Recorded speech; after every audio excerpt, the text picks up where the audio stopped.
현재 이스라엘을 향한 회개 요청, 여호와께 돌아오라 라는 이 말씀은 오늘 본문에서도 계속 되어지고 있습니다. 어제도 살펴보았지만 하나님께서는 이 백성들과 언약을 맺으시고 하나님은 그 마음을 다하여서 이 백성들을 사랑하고 있습니다. 하나님께서 이스라엘을 얼마나 사랑하셨는지 19절 말씀을 보게 되면 내가 말하기를 그리고 또 내가 다시 말하기를 반복하고 있습니다. 어떠한 말을 하시냐? 이 백성들을 축복하고 있습니다. 하나님을 배반하고 하나님을 떠나가고자 하는 백성들을 축복하시면서 하나님을 떠나려고 하는 이 백성들을 계속해서 하나님은 붙잡고 있다라는 것이죠. 흔들리며 또한 하나님을 버리고자 하는 이스라엘의 마음을 돌이키기 위해서 애원하는 남편처럼 혹은 아버지처럼 그러한 마음으로 말씀하고 있다라는 것이죠. 그러나 이스라엘은 하나님을 바라보지 않습니다. 하나님을 배반하고 떠나려고 합니다. 어제 본문과 또한 오늘 본문 20절에서도 언급하고 있는 것처럼 아내가 그의 남편을 속이고 떠나갔지라고 기록되어지고 있죠. 아내가 이 남편을 버리고 하나님을 떠나가고 있다라는 것이죠. 앞선 내용에서는 먼저 결혼한 남편을 떠나 다른 남자와 결혼한 여자가, 아내가 다시 이전 남편에게 돌아올 수 없다는 이스라엘 법이 있다고 살펴보았습니다. 그렇기 때문에 이 법적으로 보면 여전히 이스라엘은 하나님께 돌아갈 수가 없습니다. 그러나 하나님께서는 또 말씀하시죠. 본문 22절에서 배역한 자식들아 돌아오라. 내가 너희의 배역함을 고치리라. 하나님을 떠나는, 그래서 하나님의 그 마음에 상처를 주고 또 상처를 주고 있는 이스라엘을 향해서 돌아오라는 거예요. 내가 너희의 배역함까지 고칠 것이다. 하나님은 포기하지 않고 여전히 계속해서 동일한 말씀을 반복하고 있습니다. 이스라엘의 법으로 본다면 돌아올 수 없고 받아줄 수 없는 하나님과 이스라엘의 관계였지만 하나님은 우리가 이해할 수 없는 그 마음으로, 모든 사람들이 알 수 없는 깊고도 넓은 마음으로 그들을 품어주시고자, 그들을 받아주시고자 그들을 계속해서 부르고 있다라는 것이죠. 여러분, 이와 같은 하나님의 마음을 다시 한번 우리가 좀 묵상하며 잘 기억하기를 바랍니다. 지금 이스라엘을 향한 하나님의 부르심에는 신실하신 하나님의 그 사랑, 변하지 않는 하나님의 마음이 절절하게 담겨 있다라는 것입니다. 여러분, 우리의 입장에서 한번 생각을 해보자고요. 내가 만일 다른 누군가를 사랑하겠다라고 다짐한다면 우리는 그 사람을 사랑하기 위해 노력을 합니다. 그러나 상황이 변하고 혹은 그 사람의 상태가 변한다면 우리는 그 사랑을 쉽게 포기하지 않습니까? 내 탓이 아니라 당신 탓으로 여기면서 사랑할 수 없는 이유를 나의 부족함, 나의 연약함 때문이 아니라 나의 외부에 있는 어떠한 상황, 어떠한 사람을 탓하면서 우리는 사랑을 포기한다라는 거예요. 그러나 하나님의 사랑은 어떠합니까? 우리가 이해할 수 없는 깊고도 넓은 하나님의 사랑은 이스라엘에게서 지금 그 이유를 찾아서 사랑을 포기하는 것이 아니라 하나님 때문에, 하나님의 깊고도 넓은 그 신실하심 때문에 끝까지 이 백성들을 사랑하고 있다라는 거예요. 따라서 우리가 이러한 하나님의 마음을 발견할 때에 이 세상이 줄 수 없는 위로를 오직 하나님의 그 마음, 하나님의 신실하신 사랑에서 찾아서 좀 하나님의 위로를 체험하는 저와 여러분이 되기를 좀 소망합니다. 그렇게 하나님의 부르심과 또 하나님의 말씀 앞에 드디어 이스라엘이 응답을 하게 되죠. 22절 하반절을 보게 되면 보소서 우리가 주께 왔사오니 주는 우리 하나님 여호와이심이니이다. 지금 이스라엘은 하나님의 요청에 뭐라고 고백하냐? 우리가 왔다라는 거예요. 그래서 우리에게 말씀하시는 주는 우리의 여호와 하나님이라고 고백을 하죠. 그리고 그들은 이어서 말해요. 이스라엘의 구원은 진실로 우리 하나님 여호와께 있습니다. 여러분 지금 이 고백을 보십시오. 이스라엘의 고백을 보면 과연 이들이 지금까지 하나님을 떠난 백성인지, 이방신을 섬기고 우상 숭배를 하던 백성인지 좀 의심이 들 정도로 완벽한 고백으로 보이죠. 우리가 주님께 왔습니다. 주는 우리 하나님 여호와이시고 우리의 구원은 하나님께 있다라고 고백을 합니다. 그러면서 이들은 하나님 앞에 부끄러운 자신들의 죄악의 모습들을 24절 이하의 말씀에서 나열하여 고백을 하고 있습니다. 결국 자신들이 지금까지 행한 것은 여호와 하나님을 향한 범죄였고 여호와 하나님의 목소리에 순종하지 아니한 자들이었습니다라고 시인을 합니다. 그렇다면 이러한 이스라엘 백성들의 고백을 또한 이 회개를 우리가 어떻게 이해해야 할까?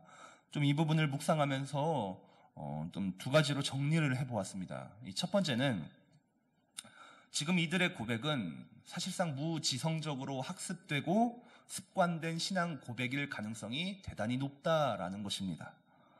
지금 하나님께서 돌아오라라는 그 부르심에 응답을 하고 있습니다. 그리고 그 응답은 하나님이 듣기에 굉장히 기뻐하시는 말들의 연속입니다. 그러나 그렇다라고 해서 이러한 신앙 고백과 회개가 이스라엘 백성들의 전심일까? 라고 질문을 던져보면 사실 그렇지 않을 가능성이 높다라는 것이죠. 여러분 이러한 맥락으로 이해하면 될 것입니다. 성도가 있고 또한 목회자가 있어요. 아주 오랫동안 신앙생활을 해온, 교회를 지켜온, 예배를 수만 번, 수천 번 드려온 성도가 있습니다. 목회자도 있어요. 이들은요, 은혜가 없어도, 성령의 충만함이 없어도 그동안 해온, 그동안 학습해온 말과 기능적인 것들로 충분히 신앙을 고백을 할 수 있습니다. 이 안에 은혜가 메말라도 그동안 해온 경험들이 있기 때문에 말할 수 있다는 거예요. 그래서 입술로는 복음도 말할 수 있고 입술로는 회개도 할 수 있고 입술로는 신앙도 고백을 할 수 있다는 것이죠.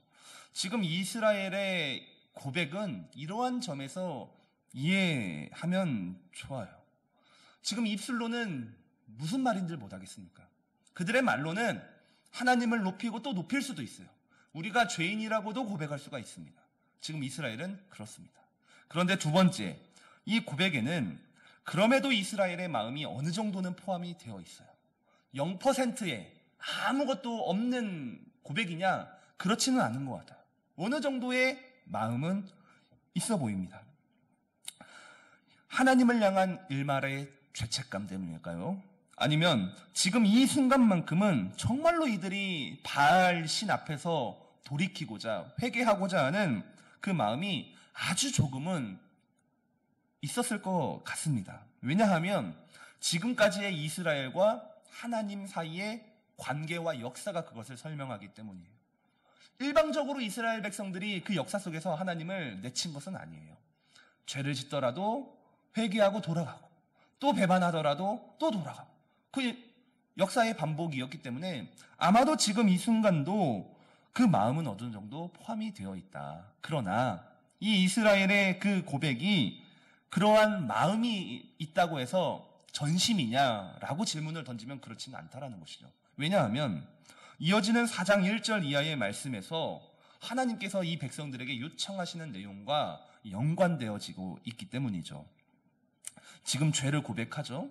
하나님께 돌아가겠다고 이스라엘 백성들이 말합니다. 그러한 백성들에게 하나님이 다시 말하죠. 4장 1절 이하에서 너희가 내게 돌아오려거든 첫 번째, 나의 목전에서 가증한 것을 버려야 한다. 두 번째, 정의와 공의로 여호와의 삶을 두고 맹세해야 한다. 세 번째, 너희 묵은 땅을 갈고 가시덤불에 파종하지 말라. 네 번째, 스스로 할례를 행하되 너희 마음 가죽을 베고 여호와께 속해야 한다. 이게 지금 회개를 고백하는 백성들을 향해 다시 리액션으로 하나님이 주시는 말씀이에요. 이스라엘이 하나님께 돌아가고자 합니까? 그러면 이들은 단순히 말로써 입술의 고백으로만 가능한 것이 아니라는 것을 보여주고 있죠. 이들이 정말로 하나님께 돌아가고 싶거든 필요한 것은 그 고백과 함께 구체적인 삶의 변화가 필요하다라는 것입니다. 익숙한 것을 끊어내야 합니다. 하나님 외에 사랑하는 것들을 다 버려야만 합니다. 악한 것은 태워버려야 합니다. 가증한 것은 버려야만 합니다. 그들이 소유하고 있던 수많은 우상들이 있습니까? 그래서 이 우상들의 값이 비쌉니까? 비싸다 할지라도 이 우상들을 다 버려야만 합니다. 그들이 관계를 맺고 또한 살아가고 있는 백성들과 이웃과 이 나라 안에서 정의와 공의가 회복되어야만 합니다. 주위에 소외된 백성들이 있다면 그들의 삶을 돌아보아야만 합니다. 사회에 만연한 불법과 악들이 있다면 그것을 내 팔을 자르듯이 내 눈을 파내듯이 다 끊어내야만 한다는 것이죠. 또한 농사꾼이 곡식을 파종하기 위해 먼저 묵은 땅을 갈 때에 잡초와 가시덤불을 제거하는 것처럼 그들 마음 안에 있는 그 모든 것들, 그 죄악들을, 그 마음들을, 그들의 삶을 모조리 다 엎어야 하고 제거해야만 한다는 것이죠. 실제로 하나님 앞에서 살아가는 삶을 회복하기 위해서는 올무가 되고 걸림돌이 되고 장애물이 되는 모든 우상과 이방 신들을 제거해야만 한다는 것이죠.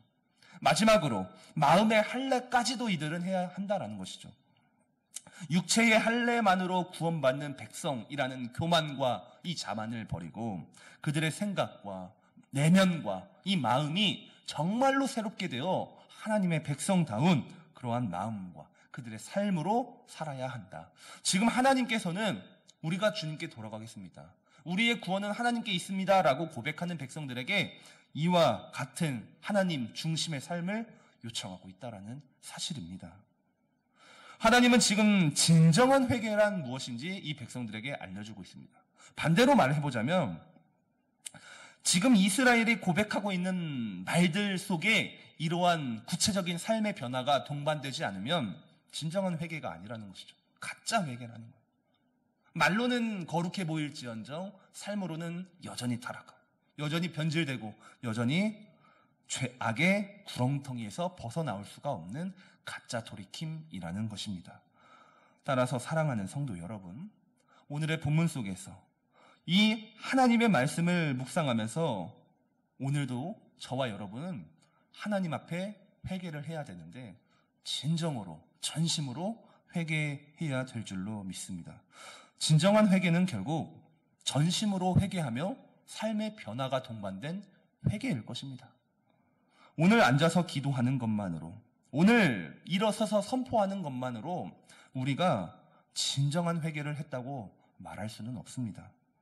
그것이 지금 이 예레미야 시대에 발견되는 이 백성들의 모습이지 않겠습니까?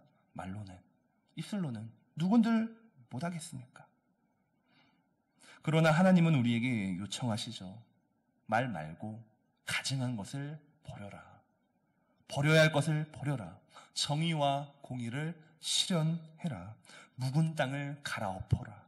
그리고 너희 마음에 할례를 해라. 그래서 너희가 이 예배당 밖으로 나갔을 때에 진정한 삶의 변화, 구체적인 삶의 변화가 있는 삶을 살아라. 그것이 진짜 하나님께 돌아가는 길이고 그것이 진짜 하나님이 우리를 받아주시는 유일한 길이라는 것입니다. 여러분, 정말로 진정한 회개를 위해 좀 진지하게 고민하는 하루가 되기를 소망합니다. 목사로 살아가지만 여전히 힘든 것이 이 진정한 회개이죠. 말로는 쉽게 하지만 정말로 이 삶이 적용되어 내 삶에서 변화가 되고 정말로 완악하고 고집스러운 우리의 내면까지도 삶의 행실, 양식까지도 변화되는 것은 참으로 어렵죠. 그러나 성령 하나님이 그 성령의 은혜를 구하면 성령이 우리를 이끄시고 우리를 변화시킬 줄로 우리가 좀 믿으시길 바랍니다. 우리는 못해도, 나는 못해도 성령이 은혜 주시면, 성령의 충만함 가운데 우리가 구하면 100가지 중에 한 가지라도, 두 가지라도 조금씩 변화돼요. 그것이 쌓이고 쌓이면 하나님이 받아주시는 진정한 거룩한 성도의 삶이 될 줄로 믿습니다. 기억하시면서 오늘도 진정한 회개 가운데, 전심을 다한 회개 가운데 하나님께 영광을 올려드리는 복된 성도의 삶이 되기를 예수님 이름으로 간절히 축복합니다. 아멘.